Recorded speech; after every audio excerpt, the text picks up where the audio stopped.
세상에서 가장 자주 통용되는 말, 세상에 만고불변의 진리 중에 하나가 세상에 공짜는 없다입니다. 예, 맞습니다. 세상에 공짜가 없습니다. 이거를 기독교적인 의미로 좀 바꿔보면 죄인들의 개념, 죄인들의 사고방식에는 은혜가 없다라는 말이 되겠죠. 죄인들에게 은혜라는 개념이 없고 죄인들에게 은혜라는 방식이 없습니다. 그렇게 세상에 없는 은혜가 기독교에는 있지요. 그래서 기독교에서는 하나님에게는 은혜가 있다. 하나님은 은혜를 주신다라고 합니다. 하나님이 은혜를 주시니까 은혜를 주신다는 것 자체가 복음, 즉 기쁜 소식입니다. 그러니까 은혜라는 개념이 정말 귀하고 은혜라고 하는 방법이 정말 복된 건데 우리가 평상시에 좀 낯설고 좀 어색하기까지도 합니다. 은혜라는 말을 쓰기는 하지만 주변에서 은혜라는 개념, 은혜라는 방식, 은혜라는 원리 이런 것들이 잘 사용되지 않기 때문입니다. 저의 경험만 해도 누가 저에게 은혜를 주려고 하면 덥석 받지 않습니다. 그러니까 누가 저에게 은혜를 주려고 하면 일단은 거부를 하면서 혹시 저를 아세요? 아니면 왜 그러세요? 예, 그거 덥석 받으면 안 됩니다. 그래서 은혜가 세상에서 오면 주의를 해야 되고 이 확인을 단단히 해야 됩니다. 마찬가지로 제가 누군가에게 은혜를 달라라고도 하지 않습니다. 아니 주는 은혜도 덥석 안 받는 사람이 나에게 은혜를 달라라고 하는 게 말이 되지 않기 때문입니다. 이 은혜라는 것을 잘 분별하시고 은혜라는 것을 잘 활용하셔야 됩니다. 하나님이 인간을 대하시는 방법, 하나님이 인간을 대하시는 태도를 다른 인간에게서 기대하시면 안 됩니다. 은혜는 하나님이 인간을 대하시는 방식이니까 은혜는 오직 하나님께만 구하는 것이고 은혜는 오직 하나님께만 받는 겁니다. 사람에게 은혜를 기대하면 안 되고 사람에게 은혜를 달라고 하면 안 됩니다. 사람이 은혜를 주고받으면 그것을 세상에서는 특혜라고 하고 일정 시간이 지난 뒤에 반드시 탈이 나게 돼 있습니다. 그러니까 세상에서 무엇을 받으려고 하면 정당한 대가를 지불하는 것이 좋습니다. 동일한 패턴으로 반대로 사람끼리 적용하는 원리, 사람끼리 행하는 방식을 하나님께 적용해서도 안 됩니다. 아, 세상엔 공짜가 없지. 그러니까 하나님께도 공짜가 없을 거야. 그래서 하나님께 은혜를 받으려면 하나님을 감동시켜야 하고 하나님께 복 받을 만한, 은혜 받을 만한 그런 수고나 헌신을 해야 돼. 그런 걸 해야 하나님께 은혜라도 받는 거야. 라고 생각하시면 안 되고 그렇게 신앙생활을 하시면 안 됩니다. 하나님이 인간을 대하시는 원리는 하나님께 기대하고 사람을 대할 때는 사람의 방식으로 해야 합니다. 세상에서와 기독교에서 은혜라고 하는 같은 용어를 사용한다고 해서 개념도 같을 것으로 의미도 같을 것으로 오해하시면 안 됩니다. 그러니까 기독교에서 복음이 있다, 기독교에서 은혜를 준다라는 이 사실이 정말 기쁜 소식인데 기독교는 복음이나 은혜를 준다라는 사실 플러스 복음을 복음되게 하려고 은혜를 은혜되게 하려고 매우 노력한다라는 것을 이해하셔야 합니다. 예를 들어 보겠습니다. 세상에서는 내가 누군가에게 은혜를 베풉니다. 그랬더니 상대방이 받고 나서 아유 정말 고맙다고 큰 은혜를 주셔서 감사하다고 답례를 합니다. 내가 베풀었더니 저쪽에서 답례가 와요. 그러면 그 사람이 예의가 있구만. 그 사람이 그래도 싸가지가 있어. 그래도 그 사람이 뭔가 세상 사는 지혜가 있구만. 이러고 말합니다. 동시에 또 뭐라고 하냐면 가는 정이 있으니 오는 정이 있다. 이런 말들을 합니다. 여러분, 이게 말이 안 됩니다. 왜 말이 안 되냐면, 내가 은혜를 주었더니 상대방이 답례를 했다. 그러면 그 순간 그거는 은혜가 아닙니다. 왜? 나도 주었고 상대방도 주었으니까 서로 주고받은 게 있을 뿐이지, 그거는 은혜를 준 것이 아니에요. 그냥 내가 주었고 그도 주었으니 서로 거래를 했을 뿐입니다. 가는 정이 있으니 오는 정이 있다. 이 말에는 정이라는 용어를 쓰면 안 됩니다. 그냥 가는 것이 있으니 오는 것이 있다, 이래야 합니다. 가는 걸 만약 보냈어. 그랬더니 상대방에서 입 딱 닫고 아무것도 반응이 오지 않고 답례가 안 와. 그러면 그때부터 그놈은 버르장머리가 없다는 둥, 예의가 없고 싸가지가 없고 무례하고 어쩌고 막 비난을 해. 그거는 보낸 게 아니에요. 보낸 것만큼 받을 것도 기대를 한 거니까 거기에는 정이라는 표현, 심지어 은혜라는 표현은 절대로 써서는 안 됩니다. 그러니까 세상에는 은혜라는 용어가 있고 은혜라는 표현이 사용되고는 있지만 그 내용을 이렇게 살펴보면 전혀 은혜가 아니면서 은혜라는 말을 쓰고 있을 뿐입니다. 그런데 기독교는 말 그대로 은혜를 준다라는 것이고, 그 은혜를 은혜 되도록 하기 위하여 아주 애를 쓰고 있다라는 사실을 꼭 기억하셔야 합니다. 행여 은혜를 은혜 되지 않게 하는 일이 발생하면 그거를 막아섭니다. 그래서 기어코 은혜는 처음부터 중간과 끝까지 은혜는 결사적으로 은혜일 수밖에 없도록 은혜를 은혜 되도록 유지한다라는 겁니다. 그래서 아까 예를 들었는데, 만약 세상은 은혜를 내보내면 상대방에서 답례가 오면 참 예의가 있다, 이렇게 얘기하는데, 기독교는 내가 은혜를 베풀었더니 상대방에서 답례를 하려고 하면 안 받아버리. 그거를 받는 순간 뭐가 돼버린다? 은혜가 아닌 게 돼버리니까. 은혜가 아닌 게 돼버려. 그러면서 상대방이 답례도 안 하고 감사도 안 하고 반응을 안 할지라도 그에 대하여 비난을 하지도 않고 헐뜯지도 않고 조롱하지도 않고, 그래서 온전히 그저 그에게 전적으로 은혜로, 전적으로 선물로, 전적으로 그를 위하여 베풀어 주는 것, 그게 기독교에서 말하는 은혜입니다. 그러니까 이 기독교의 은혜 개념을 신기해하시고 또 놀라셔야 합니다.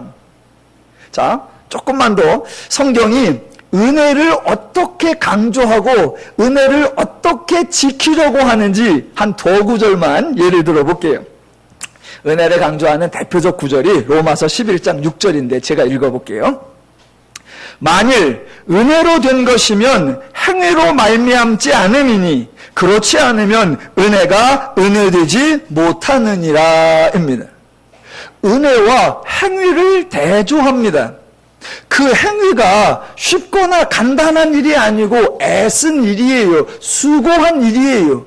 그런데 그 행위에 대한 보상이다, 그 행위에 대한 대가다라는 생각이 들지 않게 합니다. 그래서 은혜는 행위로 말미암지 않았다, 이렇게 설명해버려요. 하나 더, 갈라디아서 2장 21절. 내가 하나님의 은혜를 패하지 아니하노니 만일 의롭게 되는 것이 율법으로 말미암으면 그리스도께서 헛되이 죽으셨느니라입니다. 여기도 은혜와 율법, 여기서 말하는 율법은 율법을 지키고 율법을 순종하고 율법을 따르는 거죠. 그러니까 은혜와 율법을 지키는 행위를 대조합니다. 율법을 지키고 율법을 순종하고 율법을 따르는 거 애쓰는 거고 수고하는 거예요. 그거 충분히 칭찬받을 만한 거예요. 그런데 대조를 하면서 은혜는 율법으로 말미암지 않는다라고 단언해버려요. 결단코 보상이 아니고 결단코 상급이 아니다라는 걸 강조합니다. 조금만 더 길게 해볼게요. 마태복음 19장에 가보면 어떤 사람이 예수님께 나와서 대화를 합니다. 질문을 하는데 이런 질문을 해요. 내가 무슨 선한 일을 하여야 영생을 얻으리이까?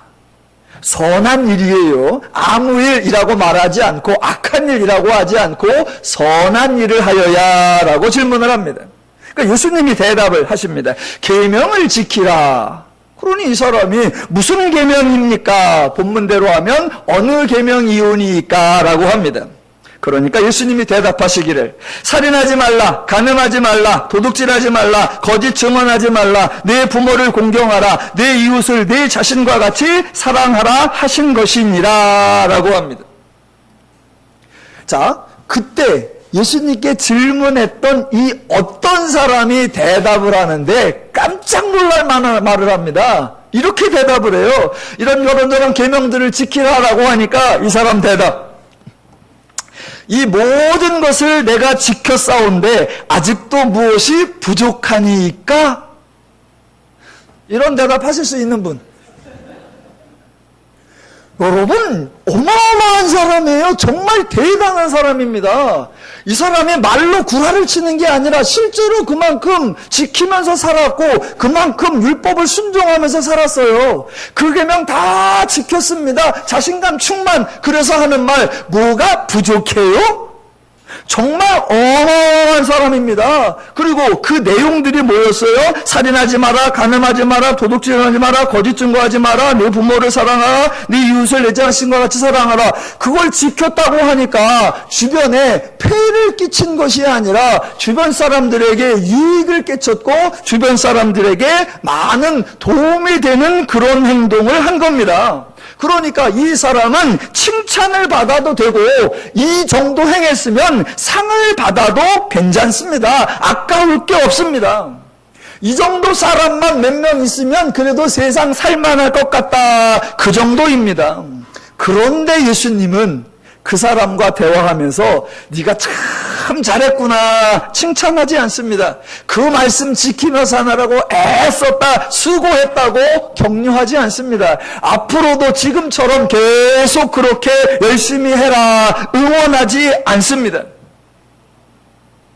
선한 일, 율법을 지키느라고 정말 많은 수고했으니까 네가 선하고 의롭게 살았으니까 영생에 들어갈 것이라고 생명을 얻을 것이라고 하나님 나라가 가까이 왔다라고 말해주지 않습니다. 여러분 의아하시지 않습니까? 네, 의아해야죠. 예수님은 이 땅에 왜 오셨느냐? 은혜를 주려고 오셨습니다. 그러면 은혜는 뭐가 은혜냐? 말 그대로 자격 없는 자에게 주는 것. 수준과 행동과 조건과 모든 면에서 도무지 받을 만한 자격이 없는 자에게 주는 선물, 그게 은혜입니다. 아니 그렇게 자격 없는 자에게 주려고 그 은혜를 주시려고 오신 분이 아니 율법을 행하며 그래도 조금 자격 있는 것처럼 보이는 그 사람에게 옛다 은혜 그렇게 주시면 안 됩니까? 아니 어차피 자격 없는 자들에게 준다라는 건 아무에게나 주려는 건데 그 아무에게나 줄 때 그나마 그동안 선을 행했던 자 그나마 그동안 율법을 행했던 자 그 사람에게도 옛다 은혜다라고 줄 수 있지 않느냐라는 겁니다. 기왕 아무나 줄 건데 그거를 기대도 안 하고 사모도 안 하고 그걸 받을 만한 어떤 일도 안 한 사람 그런 사람에게도 줄 건데 그걸 기대하고 그걸 받으려고 애쓰고 그걸 받으려고 수고한 그 사람에게 조금 먼저 주는 거 아니면 너도 그 사람이다 라고 해줄 수 있는 거 아니냐라는 겁니다. 어차피 은혜라며 어차피 나누어 줄 건데 받을 자격이 하나도 없는 사람은 그래 은혜다라고 하고 은혜인데 그래도 조금 수고한 사람은 애썼다 상이다 그러면서 줄 수 있지도 않느냐라는 겁니다. 은혜는 어차피 은혜고 결국은 모두에게 줄 거잖아요. 결국은 다 줄 건데 그나마 나름 선하고 의롭게 살려고 노력한 그 사람에게는 안 줄 것처럼 자격이 없는 것처럼 냉담하게 하고 실제로 자격도 없고 실제로 어떤 은혜와는 상관없는 삶을 살아온 그 사람에게 이거 은혜다 내가 이 은혜에 합당하다라고 은혜를 주는 거 이상하지 않으세요? 아니 그냥 어차피 줄 건데 받으려고 애쓰고 저 이만큼 지켰잖아요. 뭐가 부족해요? 라고 말하는 사람에게 수고했어. 너 그래 어차피 공짜고 어차피 모두에게 주는데 너도 은혜의 대상이다. 그래 은혜다. 그러면 대화가 간단하잖아요. 그러면 그 청년도 은혜 받았어. 그리고 갈 수 있잖아요. 그런데 예수님이나 그런데 바울은 은혜를 주는데 절대로 은혜로만 주지 상으로는 주지 않고 은혜로만 주지 대가로는 주지 않고 은혜로만 주지 보상으로 주지 않고 은혜로만 주지 면류관으로는 주지 않더라라는 겁니다. 그러니까 은혜를 은혜 되게 하려고 무진장 애를 쓰는 겁니다. 이거 은혜야 라고 해서 은혜를 마구잡이로 막 남발하는 게 아니라 어차피 은혜인데 이게 은혜다라는 걸 알게 하고 은혜다라는 걸 인식하게 하는 거, 그걸 하더란 말이죠. 자, 보세요. 기독교 사역의 가장 본질이 뭐냐? 하나님이 많은 사역을 하는데 그 사역의 핵심이 뭐냐? 하나님 나라의 확장, 예, 그것도 되지요. 교회의 부흥, 예, 그것도 됩니다. 그러나 더욱 본질적 사역은 인간을 새롭게 하시는 겁니다. 인간을 새롭게 한다. 이걸 좀 다양한 기독교적 표현으로 바꾸어 보면 죄인을 구원하여 하나님 자녀가 되게 한다. 죄의 종에서 하나님의 백성이 되게 한다. 옛사람에서 새사람으로, 겉사람에서 속사람으로 바꾸어 준다. 돌같은 마음을 제하여 주고 부드러운 마음을 준다. 또 새 마음을 주고 새 영을 주고 새 언약을 주어 새로운 피조물이 되게 한다라는 겁니다. 그걸 더누림교회식으로 표현을 해보면 인간이 죄의 가치와 원리와 방식과 능력으로 사는 사람을 하나님의 은혜를 주어서 하나님의 가치와 원리와 개념과 방법과 능력으로 살아가는 새로운 사람이 되게 하는 것, 그게 하나님의 사역의 본질적 목적, 궁극적 계획입니다. 그래서 하나님의 사역을 보면 쉽게 하면 될 것 같은데 쉽게 안 해요. 간단히 처리하면 될 것 같은데 간단히 처리 안 하십니다. 어떤 상황이 있다. 그 상황 바꾸는 거 간단하죠. 그런데 하나님은 상황을 바꾸어 주는 것이 아니고 은혜를 주는 거 정말 간단하죠. 어떻게 간단하다? 은혜. 그러면 간단하죠. 그런데 그 은혜를 줄 때도 팍팍 주는 게 아닙니다. 은혜를 주면서 이게 은혜다라고 하는 것을 깨닫도록 하는 하나님의 계시 사역이 들어있고, 이게 죄인들의 원리와 방식과 얼마나 하나님이 다른가라고 하는 이 하나님에 대한 교육이 내재돼 있으면서 주는 겁니다. 오늘날 교회들이 은혜를 베푸는 걸 따라하려고 그래요. 하나님처럼. 그래서 하는 게 뭐냐? 자선과 구제예요. 하나님은 인간에게 자선을 베풀지 않습니다. 인간을 구제하지 않아요. 그저 주는 게 목적이 아니라, 물론 자선적 모습, 구제적 모습이 엄청나게 오죠. 오병이어도 있고 만나도 있고 엄청난 하나님의 그런 베품이 오죠. 그러나 단순히 구제, 단순히 자선이 아니라 그 사건을 통해서 죄 원리와 하나님의 원리가 어떻게 다르고 하나님이 주시는 것이 과연 은혜가 뭔지를 깨닫게 하고 은혜가 은혜 되게 하는 것을 죄인들에게 이해하게 하고 동의하게 하고 이해하게 하고 깨닫게 한단 말입니다. 자, 다시 강조합니다. 은혜를 말 그대로 은혜다. 절대로 자격이나 조건이 있는 그것을 따지면 은혜가 아니다. 그러니까 은혜는 말 그대로 하나님이 자격 없는 자들에게 주는 선물이다. 은혜를 알게 한다라고 해서 은혜를 아는 자에게만 주고 은혜를 모르는 자에게는 안 준다. 그러면 은혜가 아니죠. 어차피 은혜는 알든 모르든 주는 건데 그 은혜 주는 과정을 통해 죄인들은 모르던 은혜라는 개념을 배우게 하고 죄인들은 모르던 은혜라고 하는 원리와 방식을 이해하고 분별하고 동의하게 교육하면서 하더라라는 겁니다.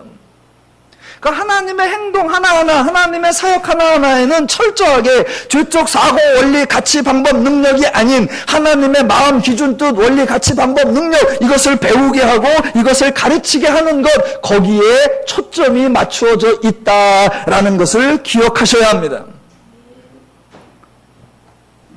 그래서 사역을 행하시는 하나님의 입장에서는 상황이나 환경, 조건 바꾸는 거, 그거 간단해요. 빨리 쉽게 할 수 있습니다. 은혜를 주는 것도 말 그대로 은혜를 주면 쉬워요. 그러나 하나님은 상황이나 조건을 바꾸는 것 자체가 목적이 아니라, 은혜를 주는 것 자체가 목적이 아니라 그 모든 과정에서 하나님을 아는 것, 하나님을 배우는 것을 강조하십니다. 왜냐하면 인간의 문제가, 인간 문제의 핵심이 상황이 나아지는 것, 환경이 달라지는 것, 조건이 나아지는 것이 아니라 인간의 문제가 죄고, 죄를 이기려면 하나님을 알고 그래야 인간의 삶이 달라지기 때문입니다. 성경에도 환경이 달라진 경우가 무지하게 많이 나옵니다. 그런데 이 환경이 문제인 것 같아서 바꿔주었더니 여기에서 똑같은 문제가 발생하고, 이 환경이 문제인 것 같아서 저 상황으로 바꿔주었더니 거기서도 똑같은 짓을 하는 거 우리는 많이 봅니다. 성경뿐만 아니라 인류 역사에서도 환경이 변하고 상황이 변하고 조건이 변하고 나아졌다, 다 좋아졌다고 그럽니다. 발전이다, 개발이다 말합니다. 그러나 그 모든 시대에 인간들이 악을 행하고 인간들이 서로를 불편하게 하고 인간들의 부패하는 거 언제나 똑같은 것을 확인합니다.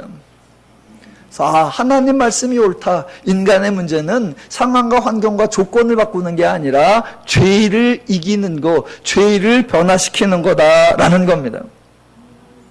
행복하기 위해서 서로를 존중하고 서로를 격려하며 서로를 사랑하며 인간이 자유와 평화와 안식을 누리려고 하면 죄의 문제 해결해야 하니까 하나님은 모든 사역을 통해서 인간의 가치를 바꾸고 개념을 바꾼 겁니다.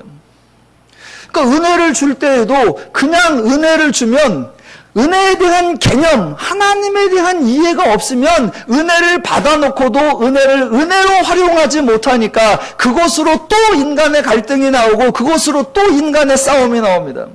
그래서 하나님은 은혜를 당연히 주시죠. 그러면서 은혜를 은혜되게 하고 복음을 복음되게 하는 거, 거기에 또 집중하십니다. 자, 여기까지가 오늘 설교 서론입니다. 서론. 자, 왜 이렇게 길게 끌고 오냐면, 우리가 평상시 가지고 있던 죄적 가치와 원리와 개념과 방식과 능력, 그거와 우리가 성경을 통해서 배우는 하나님의 가치와 마음과 원리와 능력과 이런 것들을 차이가 있구나라는 걸 이해하지 못하면 성경의 표현과 성경의 사건과 성경의 내용을 오해해버립니다. 성경은 하나님적 가치와 기준과 개념과 원리와 방식으로 기록해 놨는데 우리는 우리 방식으로 보니까, 그래서 성경을 읽은 사람들 중에 성경을 읽어보니까 정말 멋있어요, 이렇게 감동하는 사람이 별로 없습니다. 성경을 읽으면 대부분 뭐가 이래요? 이게 무협지네, 다 구라네, 뭐가 늘 이렇게 나옵니다. 그래서 성경을 읽고 정말 귀하다, 하나님 멋지다, 이런 반응이 나오는 꼴을 못 봤어요. 왜 그런다? 죄적 개념과 하나님적 개념, 처음에 말씀드렸듯이 세상에도 은혜라는 용어, 성경에도 은혜라는 용어, 그러면 용어가 같으니까 내용이 같은 줄 안단 말입니다. 전혀 다르다.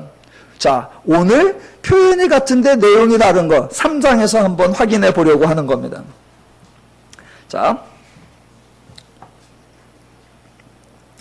매년 부활주일 때가 되면 교회마다 이제 사망 권세 이겼네, 예수 다시 사셨네, 승리하신 예수 그리스도, 그런 찬송도 부르고 서로 구호도 외치고 프랑카드도 붙여놓고 있지요. 맞습니다. 그리스도는 사단에게 승리하신 분입니다. 그 그리스도의 승리로 말미암아 죄인들이 죄로부터 구원받았고 하나님의 자녀가 되었다는 소식이 기쁜 소식입니다. 자, 그런데 보세요. 예수가 죄를 이기셨다, 사망 권세를 이기셨다, 승리 승리하셨다. 우리는 그 승리하신 예수로 말미암아 구원받았다라고 하는 복음, 복된 소식이 전하여졌고 복된 소식을 들었습니다. 그런데 복음이 전하여진 곳 또는 복음을 받아들인 사람의 상황이 딱 보니까 겁나 복된 것 같이 보이지 않더라는 거지요. 복음이라며, 그러니까 딱 복음이 전해진 곳을 보거나 복음을 받아들인 사람 보면 와 정말 복이다 라고 말할 그럴 상황이 나와야 되는데 복음을 전했고 복음을 받아들였는데 성경에 그렇게 복 같아 보이지 않더란 말이죠. 자, 그게 3장에서 볼게요. 자, 데살로니가전서 1장부터 몇 구절만 보겠습니다. 한번 따라와 보세요, 눈으로. 1장 6절. 그 중간중간에 표현이 나옵니다. 1장 6절. 또 너희는 많은 환난 가운데에서 2장 2절. 우리가 먼저 빌립보에서 고난과 능욕을 당하였으나 2장 14절. 그들이 유대인들에게 고난을 받은 것과 같이 너희도 너희 동족에게서 동일한 고난을 받았느니라. 오늘 3장 3절.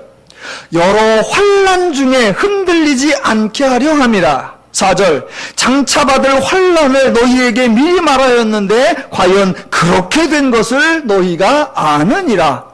7절. 우리가 모든 궁핍과 환난 가운데에서, 아니 복음이 전해졌고 복음을 받아들였는데 환난이 반복되고 고난과 능욕이 나오고 궁핍이 나옵니다. 딱 듣는 순간 복음 같아요? 와, 복음이 전해져서 이렇게 좋아졌구나 그런 거 같아요?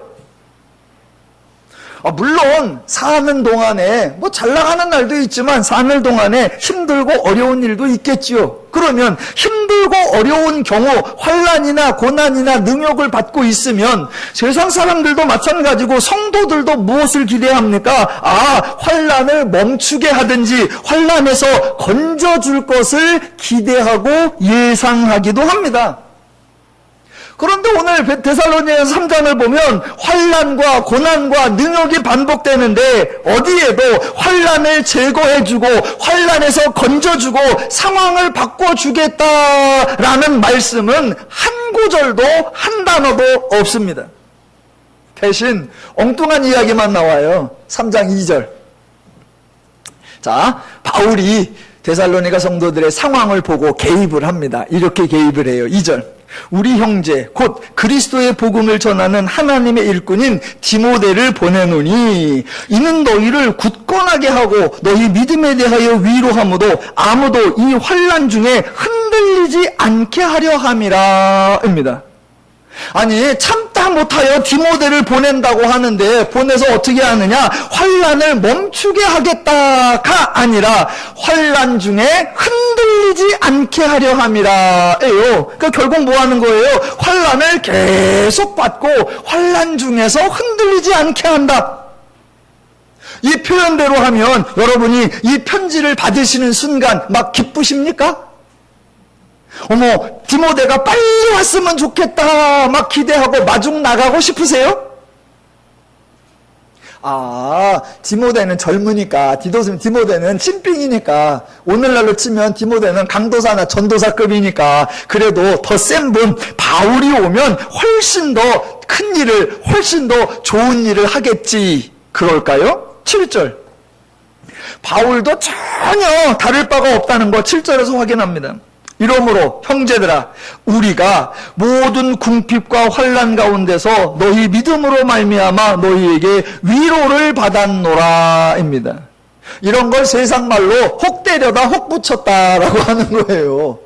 아니 데살로니가 성도들이 환난을 당하고 있어서 위로를 받고 좀 나아질까라고 기대했더니 바울은 환난을 당하는 정도가 아니라 뭐까지 있다? 궁핍함까지 있다예요. 그래서 바울에게 위로를 받기는커녕 우리가 쌀 모아서 바울 내보내줘야 될 것 같아. 바울님 어서 오셔서 우리를 좀 위로해 주세요가 아니라 바울이 뭐라고 하느냐? 니들 얘기 듣고 바울 내가 위로를 받았다라고요. 편지 받고 싶어요? 반송하고 싶어요? 복음이 전해졌고 복음을 받은 사람들을 성경에서 이렇게 표현합니다.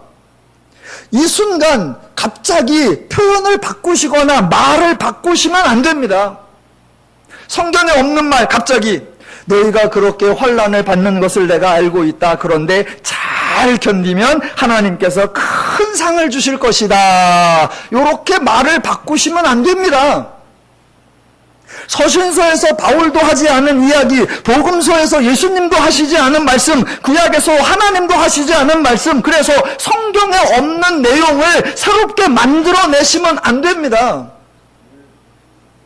성경과 다른 내용, 서신서나 복음서나 구약과 다른 내용을 만들어내시면 그거를 뭐라고 하느냐? 다른 복음이라고 하는 겁니다.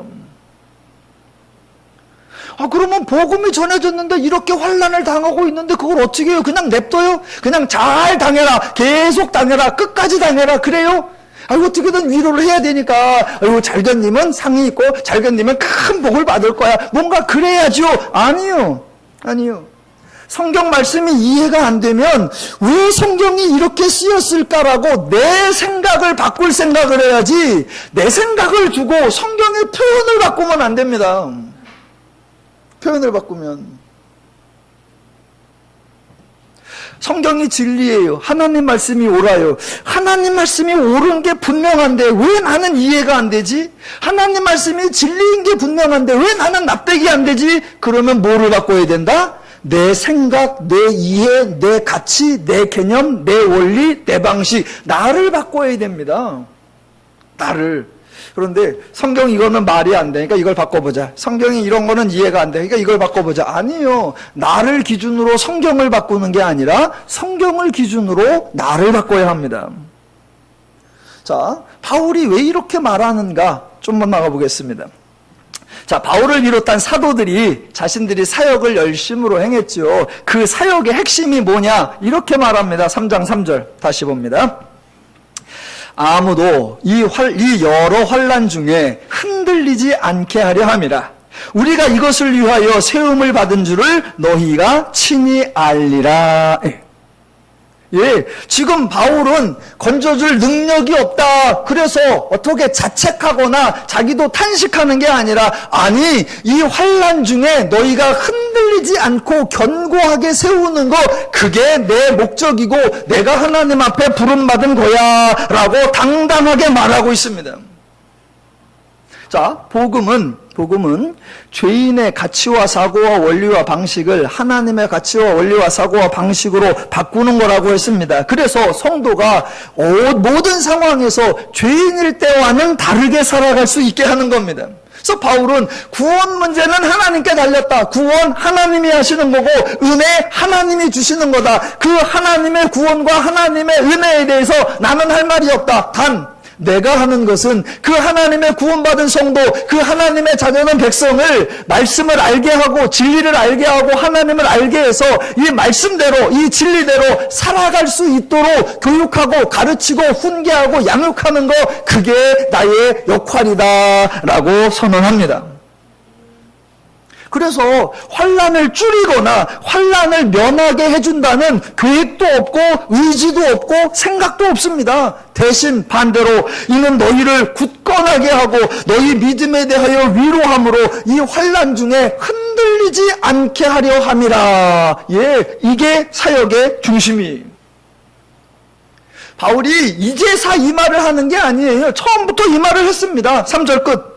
다시 보시면 우리가 이것을 위하여 세움받은 줄을 너희가 친히 알리라. 우리가 너희와 함께 있을 때에 장차 받을 환난을 너희에게 미리 말하였는데 과연 그렇게 된 것을 너희가 아느니라. 내가 원래부터 말했지? 그래서 말대로 됐지? 그러니까 여기서 흔들리면 안 되는 거 알지? 이거예요. 이게 바울의 독특한 목회 철학이군요. 아니에요. 바울의 개인적 의견이 아니고 바울의 철학이 아니고 바울의 목표관이 아니고 바울의 사상이 아닙니다. 성경에서 보면 구약의 하나님과 신약의 예수님이 서로 의견이 달라서 충돌하는 모습 등장하지 않고요. 복음서의 예수님과 사도행전의 사도들이 서로 사상이 달라서 갈등하는 모습 드러나지 않고요. 사도행전 내에서 앞부분에 베드로와 뒷부분에 바울이 서로 사역 때문에 충돌하는 거 안 나옵니다. 안 나옵니다. 그래서 성경은 창세기부터 계시록까지 일관되게 하나님의 복음, 하나님의 은혜를 선포하고, 성경은 태초부터 종말까지 인간의 문제는 죄라고 지적하고, 인간이 죄를 이기고 행복을 누릴 수 있는 것은 하나님을 알고 하나님의 마음과 기준과 원리와 가치와 방법과 능력으로 살아야 하는 것이다 라고 일관되게 선포합니다.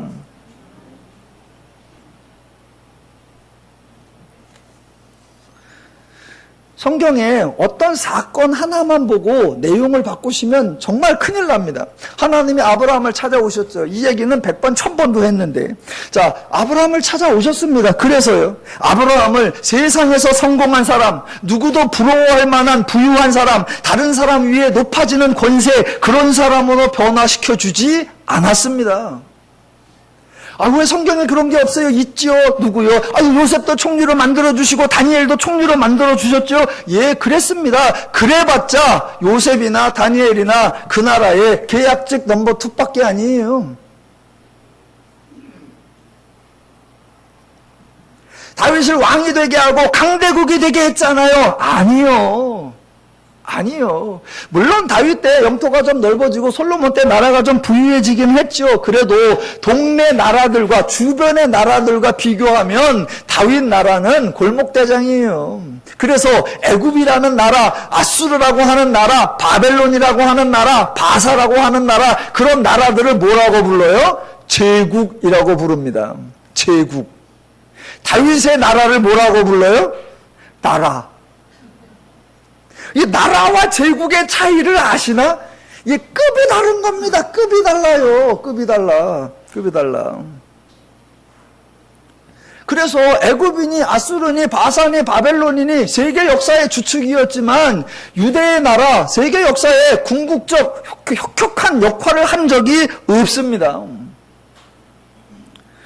하나님이 그래도 사람의 상황을 바꿔준 적이 많이 있잖아요. 이스라엘이 애굽에서 노예 생활하니까 하나님께서 자유롭게 출애굽시켜준 적이 있잖아요. 예, 있습니다. 그러나 이스라엘이 바벨론의 속국이 되었을 때 바벨론으로부터 독립시켜주지 않았고요. 바사의 속국이었을 때 바사로부터 독립시켜주지 않으셨고요. 예수님이 오셨을 때 로마의 속국이었는데 예수님은 로마에 대해서는 단 하나의 조치도 취하신 것이 없습니다. 그러니까 성경에 그런 사건이 많이 나옵니다. 그러나 그런 사건들에 담겨진 하나님의 궁극적 뜻이 무엇이었을까? 처음 시작할 때 말씀드렸듯이 은혜를 주기는 준다. 그런데 단순히 주는 게 아니라 은혜 주는 것 자체가 목적이 아니라 이 은혜 주는 과정을 통해 하나님이 상황을 바꾸시고 환경을 바꾸시는 그 모든 과정을 통해 죄인의 사고와 하나님의 사고가 어떻게 다른지, 죄의 원리와 하나님의 원리가 어떻게 다른지, 인간의 사고, 인간의 인식, 인간의 가치, 인간의 방법, 인간의 모든 인식 체계를 바꾸고 있다는 거, 그것을 기억하셔야 합니다. 그러니까 성경은 초지일관 인간의 문제는 죄라고 지적하고 죄를 이길 수 있는 것은 하나님을 아는 것이다 라고 사역을 강조하고, 그래서 바울 자신도 나는 너희를 굳건하게 하고 여러 환난 중에 흔들리지 않게 하려 함이다, 이것을 위하여 세움을 받았다 라고 말할 뿐 이 환난을 면하게 하거나 이 환난을 비켜가게 하거나 이 환난을 건전하게 해준다, 그런 말 하지 않습니다. 자, 그걸 기억하면서 5절을 보시겠습니다. 5절.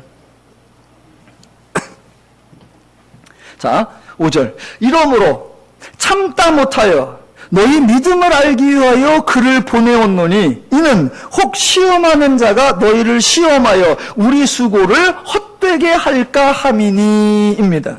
예, 바울은 자기 사역, 자기의 수고가 헛된 것이 될까 아주 고심하고 있습니다. 당연하죠. 저도 그렇고 여러분도 그렇고 어느 누구라도 자기의 수고가 헛되게 되기를 원치 않을 겁니다. 그렇다면 바울의 사역을 헛된 것으로 만들 수 있는 위협적인 존재, 바울 자신이 5절에서 간접적으로 언급한 시험하는 자, 이 사람이 과연 누구일까요?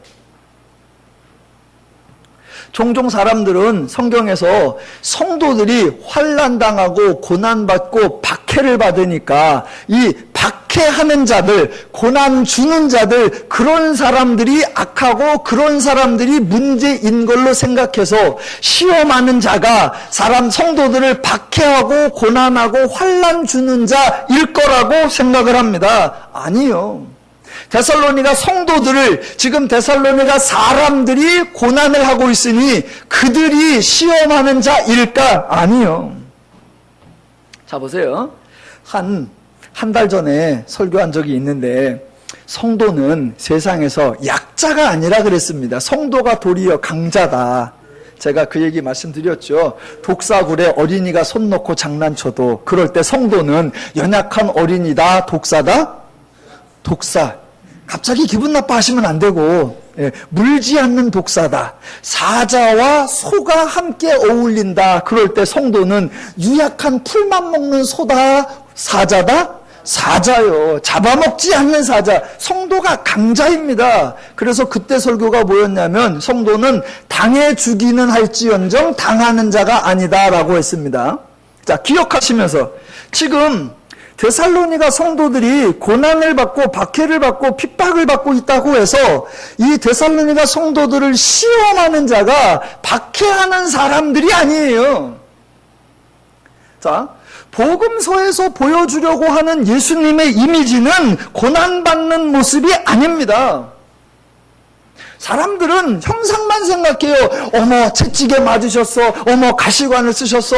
어머, 못이 3개나 박혔어. 어머, 십자가에 달렸어.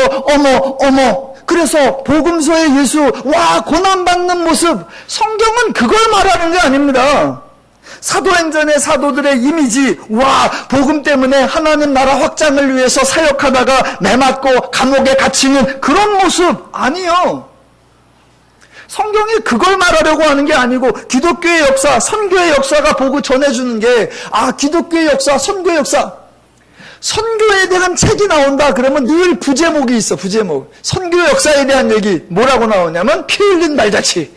그래서 선교, 와, 이만큼 아프고 이만큼 터지고 이만큼 희생당하고 이만큼 죽고, 기독교는 이렇게 고난받고 핍박받고 박해받고 이렇게 아프고.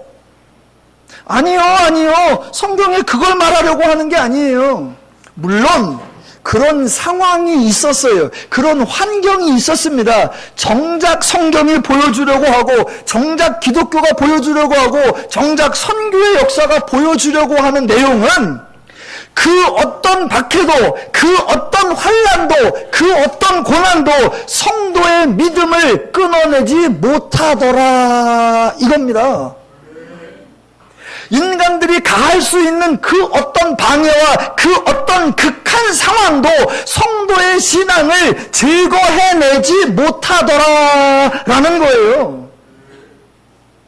기독교 역사에 고난이 등장하고 데살로니가전서 3장에 온갖 환난과 모욕과 궁핍함이 등장한 이유는 뭐냐면, 성도가 이렇게 박해받고 있다, 그것이 아니라 그런 그 어떤 세력으로도 이 세상이 성도를 이겨내지 못하더라. 교회가 환난을 당한다, 그게 강조가 아니라 그 환난이 교회를 소멸시켜내지 못하더라라는 겁니다.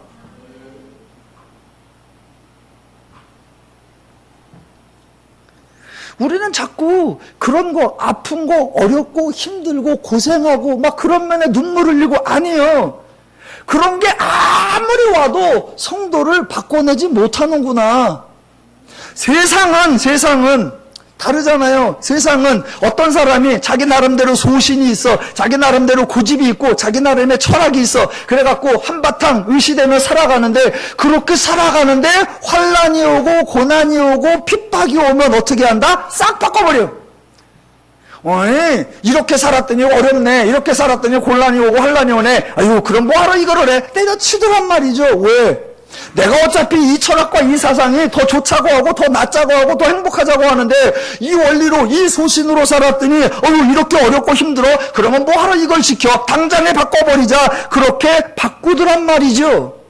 그런데 성도는 다르더라. 성도는 하나님의 은혜를 받았고, 하나님의 구원을 받았고, 하나님의 복을 받았고, 하나님의 자녀가 되었고, 세상에 없는 하나님의 가치와 원리와 방식을 새롭게 받아들였단 말입니다. 그래서 세상이 그 어떤 환난이나 고난이나 핍박이나 적신이나 칼로 위협해도 성도는 그런 것 갖고 개의치 않고 그런 것 갖고 흔들리지 않더라라는 겁니다.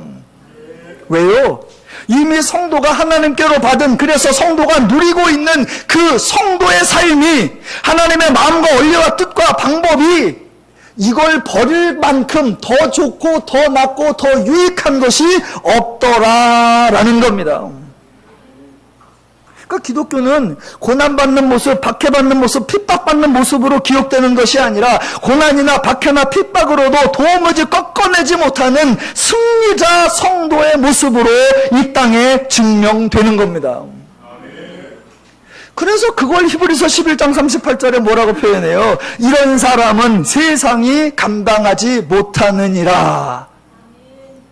제발 성도님들이 약자 코스프레를 하면 안 됩니다. 우리는 약자야. 하나님께서 우리같이 연약하고 우리 불쌍한 저 나쁜 놈들을 때려잡으시고 우리를 도우시고 약자 코스프레를 하시면 안 되고, 믿음 지키느라고 지금 얼마나 고난받고 얼마나 힘들고 애쓰네. 왜 빨리 안 오셔서 안 구해줘 라고 억울해하며 분해하는 그런 모습이면 안 됩니다.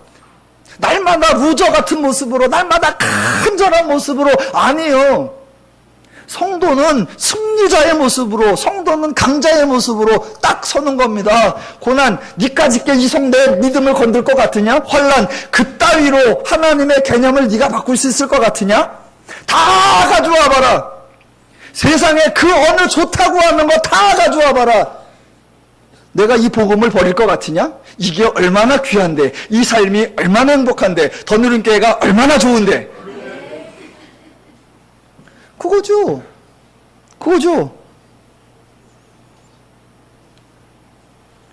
그러니까 성도는 절대로 약자가 아니고 성도는 절대로 피해자가 아닙니다. 피해자가 아니에요. 자, 5절로 다시 돌아와 볼게요. 마무리해 보겠습니다.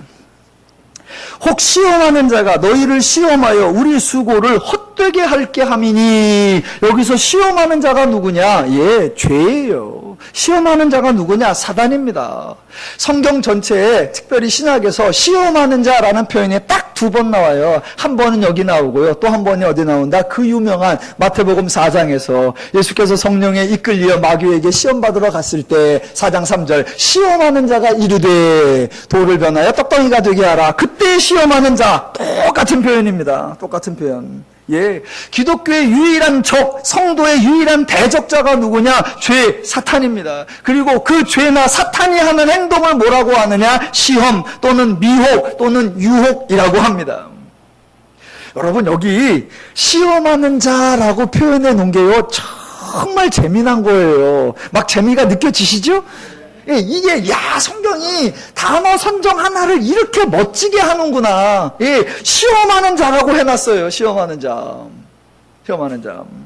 성경은 기독교의 유일한 적, 성도의 유일한 대적자를 죄, 사탄이라고 합니다. 그래서 제가 평상시에 하나님의 대적자는 인간이 아니다. 인간의 대적자는 서로 인간이 아니다. 인간, 싸워야 할 사람은 언제나 존재는 죄다라고 하죠. 그런데 엄밀한 의미에서 대적자가 아니에요. 자, 대적자라는 건 동등한 수준에서 동등한 능력으로 싸우는 사람이 대적자인데, 원래 하나님의 대적자가 죄였죠. 그런데 예수 십자가와 부활 사역으로 하나님 예수님이 죄를 이기셨고 성도는 죄로부터 해방되었습니다. 그러니까 엄밀하게 말하면 더 이상 죄는 성도를 주관하지 못하고, 죄는 성도를 대적하지 못하고, 죄는 성도를 무너뜨릴 수 없습니다.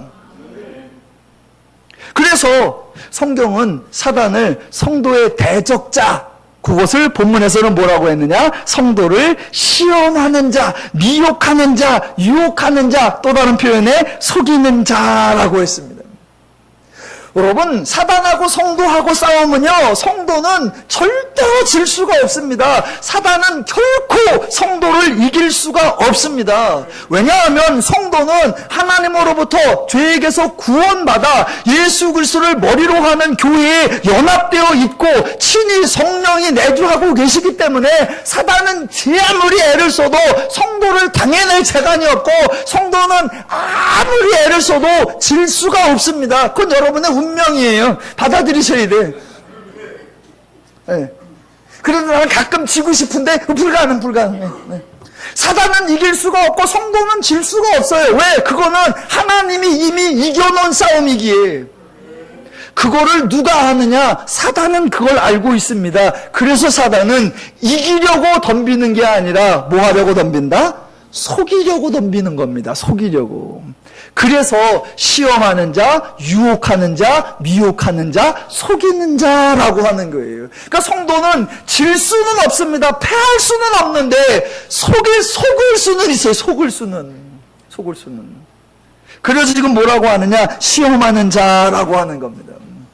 그러니까 저 여러분이 날마다 이 사단과 이 싸움을 하는 거예요. 저희 교회에서 없는 게 하나 있어요. 뭐가 없느냐? 뭐 없는 게 많은데 그 중에 훈련이 없습니다. 저희는 뭔 훈련, 제자 훈련, 뭔 훈련, 그런 훈련이 없어요. 왜 훈련이 없느냐? 여러분이 날마다 삶의 현장에서 치열하게 이 싸움을 하고 계시잖아요. 여러분이 무슨 생각 하나 할 때마다 그 생각 속에 죄가 이렇게 하는 게 더 나을 거야 여러분을 미혹하고, 이쪽에서 하나님의 말씀과 권목사의 설교가 아니야 하나님이 좋아라고 설득하고 있고, 여러분이 어떤 행동을 하려고 할 때 그때마다 죄가 이 방법이 더 나아, 이 능력이 나아, 이 가치가 더 나아 라고 여러분을 속이려 하고, 그때마다 하나님의 말씀이 아니야 하나님의 원리, 하나님의 기준, 하나님의 방법이 훨씬 옳아 라고 여러분을 얘기하고, 여러분 매번 그 싸움 안 하세요? 일주일 동안 그 싸움 안 하시다가 편하게 오시나? 저는 매일 하는데. 저는 매 순간 하는데, 매 순간.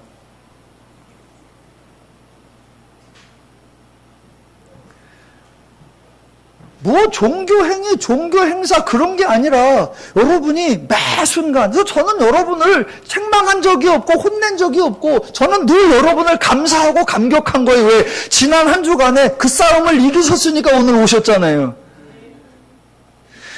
광박사 설교 처음만 다르지 중간 넘어가면 다 똑같은 거. 그걸 뭘 똑같아? 그 마음을 이기고 오셨잖아요. 그 마음을 이기고. 이러고 간다고 뭐 언제 상 한 번을 주기를 해, 칭찬 한 번을 해, 박수를 한 번을 해, 그런 거 한 번도 안 해. 그걸 뭐 하러 가? 그런 갈등을, 그 속이는 걸 이기고 오셨잖아요. 그 싸움이 매일이잖아요. 매일. 지금 여기서 속이는 게 뭐예요? 야, 뭐하러 그 환난 받아? 뭐하러 그 고난 받아? 뭐하러 그 역경 속에 있어? 야, 복음만 때려치면 그런 거 아무것도 안 해. 그게 속이는 거고. 그때 야, 하나님께로 받은 이 복음이 까짓거 이딴 고난과 이딴 환난과 바꾸겠냐? 하나님으로 말미암아 죄로부터 얻은 이 자유, 하나님을 알므로 인한 성령의 열매, 와, 희락과 온유와 화평과 양성과 자유와 절제, 와, 이거를 어떻게 환난 따위와 이거를 어떻게 고난 따위와 바꿀 수가 있어? 어림없지. 그딴 거로는 나를 어찌할지 못해 라고 견고하며 흔들리지 않게 하려 함이라. 이게 바울의 사역입니다. 예, 사단은 계속해서 매 순간마다, 매 생각마다, 매 행동마다 저 여러분을 속이려고 합니다. 기독교 역사를 보면 기독교가 외부의 박해 때문에 쇠퇴한 적이 없고, 기독교가 세상의 환난과 핍박 때문에 소멸된 적이 없습니다. 기독교가 세력이 약해진 때가 있죠. 언제? 복음을 복음되지 않게 할 때, 은혜를 은혜되지 않게 할 때. 그럴 때 보시면 은혜를 은혜되지 않게 할 때, 야, 우리 복음을 단절시키자, 그런 사람 없습니다. 야, 은혜를 망쳐보자, 그런 사람 없습니다. 언제나 뭐라고 한다? 우리의 목적은 하나님의 나라를 위해서, 교회 확장을 위해서 그러는 건데, 그러려고 하니 잠깐 요건 좀 덮어두고, 더 큰 걸 위해서 잠깐 요런 것도 좀 하자. 언제나 그러는 거예요.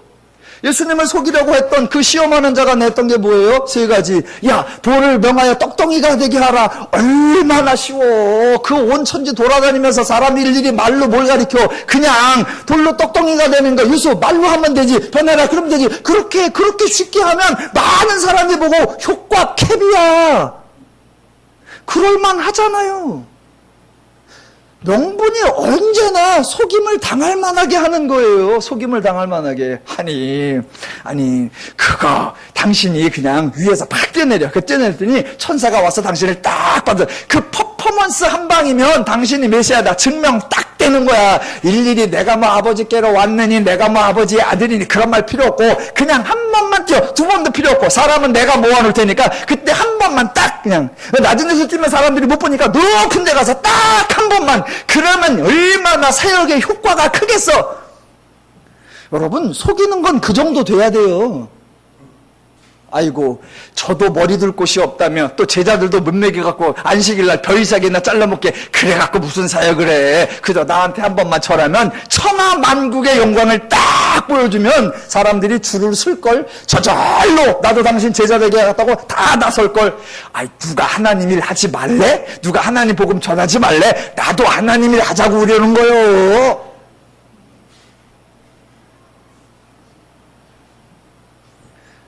성경은 복음을 전하면서 복음을 복음되게, 은혜를 주면서 은혜를 은혜되게, 그것을 은혜가 아니게 복음이 아니게 하는 게 속이는 거고 시험하는 거예요.